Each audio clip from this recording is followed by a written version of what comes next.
Texas, mu sõbrad, võitleb vastu islamiseerimise vastu.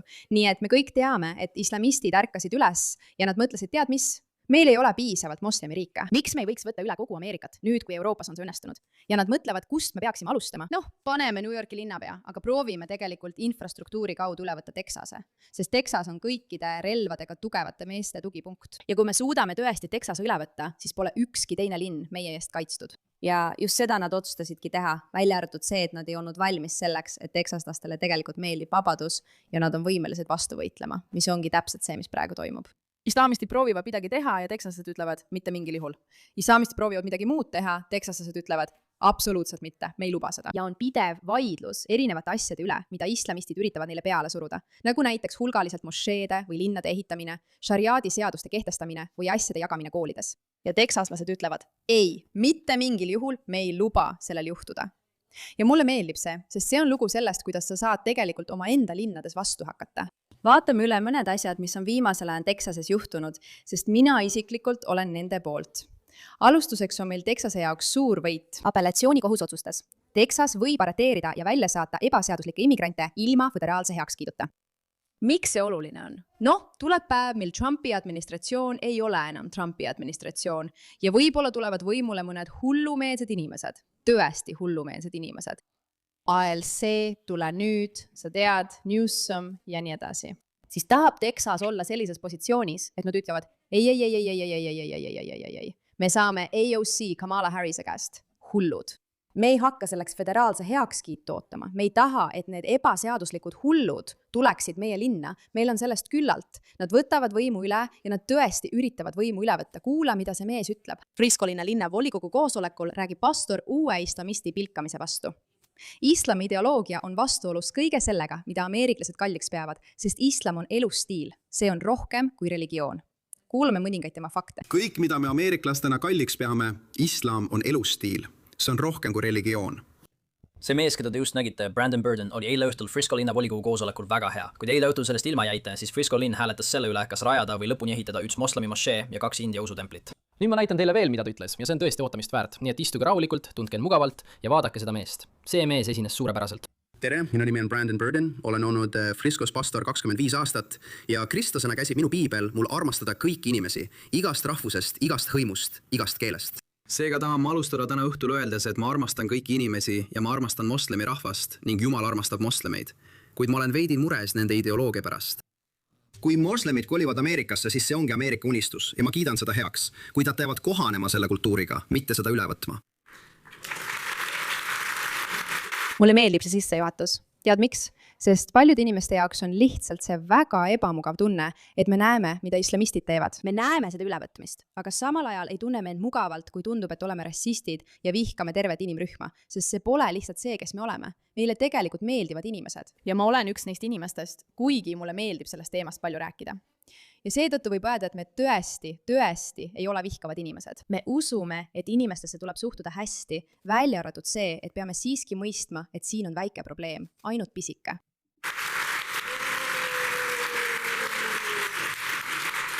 Islami ideoloogia on vastuolus kõigega, mida me ameeriklastena kalliks peame, sest islam on elustiil. See on rohkem kui lihtsalt religioon. Religioni definitsioon on uskumuste, sümbolite ja tavade süsteem, mis keskendub pühale või üleloomulikule. Sellega olen ma täiesti nõus. Aga poliitiline grupp on indiviidide organisatsioon, kes ühinevad ühiste ideoloogiate või poliitiliste eesmärkide alusel, et omandada ja kasutada võimu valitsuses. Islam on rohkem kui religioon. See on nii religioon kui ka riik. See on sotsiaalpoliitiline süsteem, mis kasutab jumalust oma eesmärkide edendamiseks. Ja minu peamine mure on see, et islam ei ole meie põhiseadusega ühilduv. See ei ole ühilduv ja see on osa, millega inimesed tõesti vaeva näevad. Religiooni puhul hindame me usuvabadust. Tegelikult hindame me usuvabadust nii kõrgelt, et oleme valmis islamiseerimist hukka mõistma, sest islamiseerimine ei poolda usuvabadust. Sest nad on poliitiline rühm, kes kasutab oma religiooni selle varjamiseks ja muudab selle segaseks, et sinusugustel ja minul oleks ebamugav öelda, et meil on sellega probleem. See on poliitiline liikumine. See ongi kõik. Lihtne, arusaadav. Või kui sa ei taha seda kasutada, siis see on religioon, mis usub, et kellelgi teisel ei tohiks olla usuvabadust. Seetõttu võtab see ära väärtuse, mida me kõige rohkem hindame, vabaduse, et inimestel oleks usuvabadus. Sest islami ideoloogia jagab maailma 2 sfääriks, mis on pidevas konfliktis. Ja minu probleem selle ideoloogiaga on see, et džihaad on peale sunnitud neile, kes seda ei soovi. See ei käi läbi selle, et püütakse inimesi usku pöörata. See tähendab usu peale surumist inimesele. Ja minu mure on selles, et see on põhimõtteliselt vastuolus esimese parandusega, mis kaitseb usuvabadust. Islami järgi ei ole see praktika lubatud. Ja seda ma palusin linnavolikogul täna õhtul vaadata, kui palju mošeesid on juba metroopiirkonda ehitatud. Vastavalt Salaautomaatiku. Mošeede ja islaamikoolide põhjaliku juhendi andmetel näitab nende veebikataloog, et ainult Dallas Fort Worthis on juba 74 mošeed, Houstonis on 95, Austinis 14. Ja Texases kokku on 235 mošeed. Kui kõik imaamid õpetaksid neis mošeedes ainult Koraani, siis mul ei oleks selle vastu midagi. Aga nad ei õpeta ainult Koraani, vaid õpetavad ka hadiitse, Muhammadi ütlusi ja Muhammadi elulugu, mis on 40% usuline, kuid 60% poliitiline. See on ühe kultuurivormi sotsiaalpoliitiline ülevõtmine. Ja kui me kiidame Texases heaks mošee number 236 ja laiendame seda ideoloogiat, siis jõuame punkti, kus me ei suuda enam kaitsta oma elulaadi ega põhiseaduslikke õigusi. Meil on vaja rohkem sellist tüüpi vestlusi. Ei, meil on vaja rohkem sellist tüüpi vestlusi. See mees ütles kõik nii täiuslikult. Ta tabas iga kord naelapea pihta. Ta selgitas, mida me kõik tunneme. Jutt käib 256. mošeest, mitte nende ülevõtmise lubamise kohta, sest just sellest see räägib. Kui see oleks ainult usu õpetamisest, siis meil poleks selle vastu midagi, aga see ei ole nii. See on poliitiline ideoloogia. Poliitiline ideoloogia, mis on vastuolus sellega, mida ameeriklased peavad tõeks. Sa saad aru? See on nüüd Mace Middleton, Texase peaprokuröri kandidaat, kes käsitleb šariaadi seadust organiseeritud kuritegevusena ja kuulutab sõja radikaalsele islamile. Me oleme kristlik osariik. Punkt ja kõik. Ma võtsin ette ka meie välisvaenlased. Peatasin Hiina meie maa ostmise, tugevdasin piiriturvalisust 3 korda, määrasin kartellid terroristideks ja nüüd võitlen ühe meie suurima ja kasvava ohuga, milleks on šariaadi seadus ja islamiseerumine. Mulle meeldib see. See mees peaks potentsiaalselt saama Texase uueks peaprokuröri kandidaadiks. Ja me jõuame varsti ülejäänu juurde, mida ta ütleb. Aga kõigepealt tahan lihtsalt öelda aitäh, et sa siin oled. Me oleme vastupanu juures ja me seisame vastu. Mina olen Meira K, teie saatejuht ja meil on sellest küllalt. Kui soovite kanalit tellida ja seda levitada ning aidata inimestel mõista, et nad saavad oma linnade äärmuslike ülevõtmiste vastu võidelda, oleksime selle eest väga tänulikud. Ja tahame kiiresti tänada selle video sponsorit. Tänu meie sponsoritele saame jätkata ja luua sellist sisu. Tänase video sponsor on Kalshi, K-A-L-S-H-I. Laadige kindlasti nende rakendus alla, saate $10 kulutamisel $1 tagasi, kasutage koodi ERA ja panustage selle peale, mida ennustate. Ja neile, kes ei tea, mis on Kalshi, siis see on põhimõtteliselt ennustuste aktsiaturg. Siin saate näha, mida inimesed tegelikult arvavad. Ja kui te siia vaatate Texase peaprokuröri võitja, siis tundub üha tõenäolisem, et Mace Miller võidab. Ja seda ma mõtlengi, kui ütlen, et oleme nii elevil sellest, mis Texases toimub, sest see ongi see muutus, mida on vaja, et inimesed räägiksid nendest asjadest, nimetaksid neid õigete nimedega, ütleksid välja need probleemid, mida me kõik näeme. Vaatame, mida Mace Middletonile öelda on. Islamiseerimine. Teate, šariaadi seadus on organiseeritud kuritegevus, punkt, ja ma kohtlen seda ka nii. Ma muutsin ka seadust, et takistada neil radikaalsetel moslemirühmitustel nagu Khair ja moslemite vennaskond Texases kinnisvara ostmast. See on põletatud maa taktika.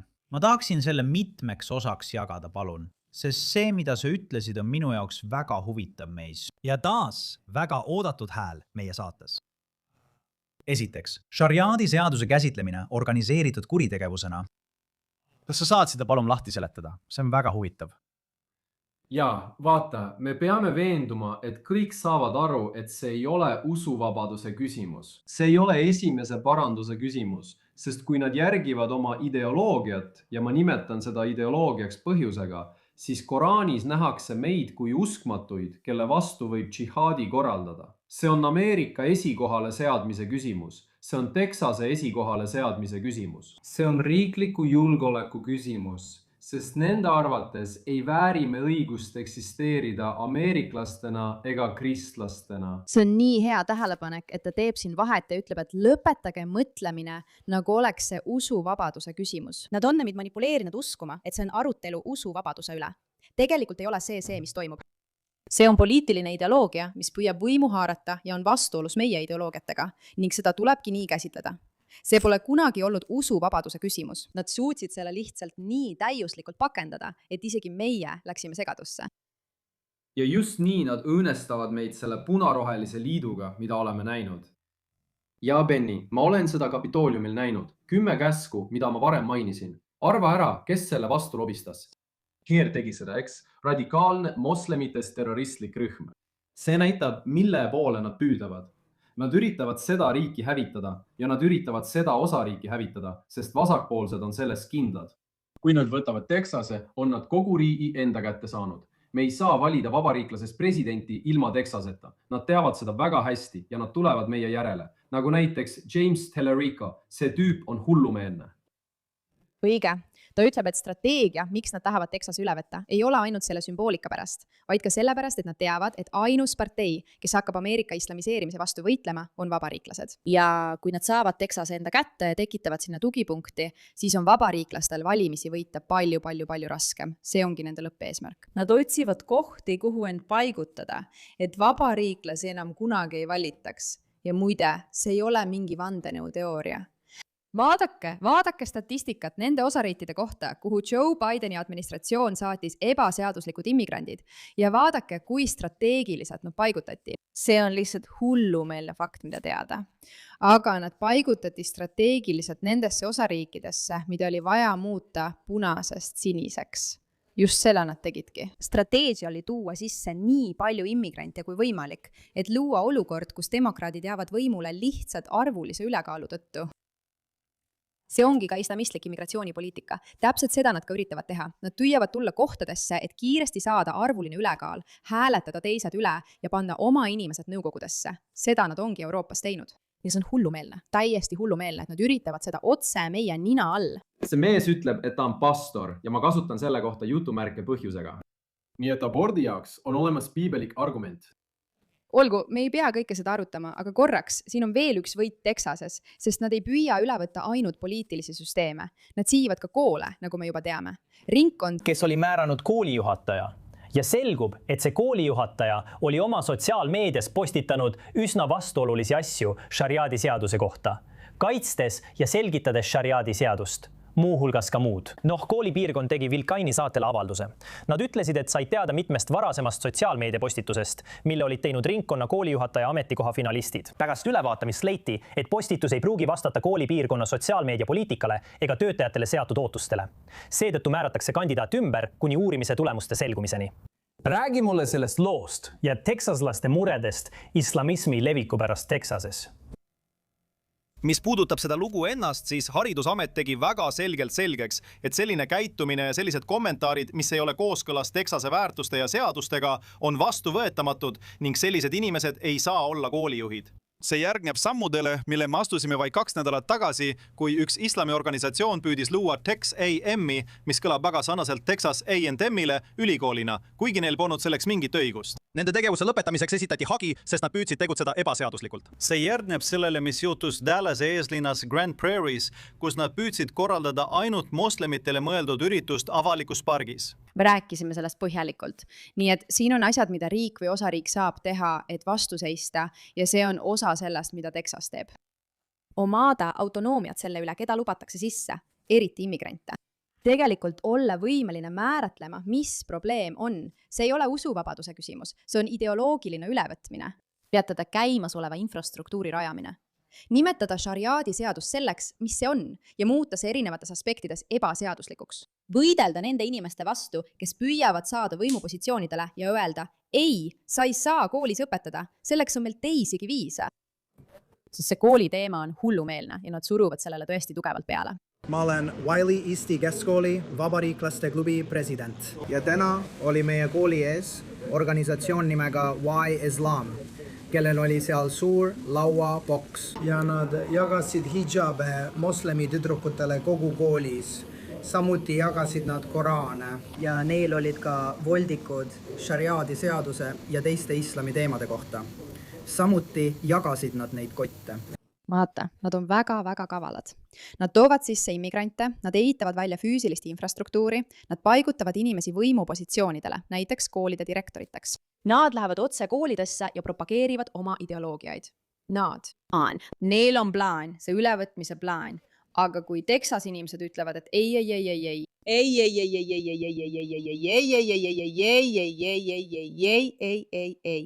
siis on sul probleem. Nii et Amy Meh on keegi, kes teeb selle nimel palju tööd. Šokeeriv Texases. Šariaadi vaimulik austatud, kristlik kangelane astub vastu. Kuidas me lubame sellist jäledust Harrisi maakonnas? Aitäh, vapper Meri, et sa tõusid üles. Jumal õnnistagu sind. Eile õhtul kutsus Harrisi maakonna volikogu kohtumisele radikaalse imaami Sheikh Walid Bojoni. Sealuses, kelle ma olen paljastanud ja kes keeldub nimetamast Hamasi terroristlikuks organisatsiooniks. Bla, bla, bla, bla, bla. Olgu, seega tuli üks Texase kristlane sellele koosolekule ja astus sellele vastu selles videos. Ma vabastan täna meie ametniku komisjoni liige Garcia nimel, kes kutsus ta siia. Meil on au ja suur rõõm tervitada täna Sheikh Walid Basionit, kes ütleb, et see on probleem, millega peate tegelema. Need inimesed, kes ütlevad, et meil on nii suur au tuua see islamiseerimine meie linna. Te ei peaks selle üle uhked olema. See ei ole asi, mille üle uhkust või rõõmu tunda. Ja siin on meie viimane teema, millest räägime. Veel üks kristlik paljastus, mis paljastab organisatsiooni CARE. Neile, kes ei tea, mis on CARE, siis CARE on organisatsioon, mis töötab Ameerika islamiseerimise nimel. Te kõik peaksite selleks ajaks sellest väga hästi teadlikud olema. Tere, Texas! Täna andis välismaine terroristlik organisatsioon tunnistusi Texase osariigi haridusnõukogu ees. Jällegi, Ameerika Islamisuhete nõukogu, mille kuberner Abbott on nimetanud välismaiseks terroristlikuks organisatsiooniks ja mille FBI on öelnud olevat moslemi vennaskonna teise terroristliku organisatsiooni esindusnägu. Nii et täna pean ma tegelema terroristidega.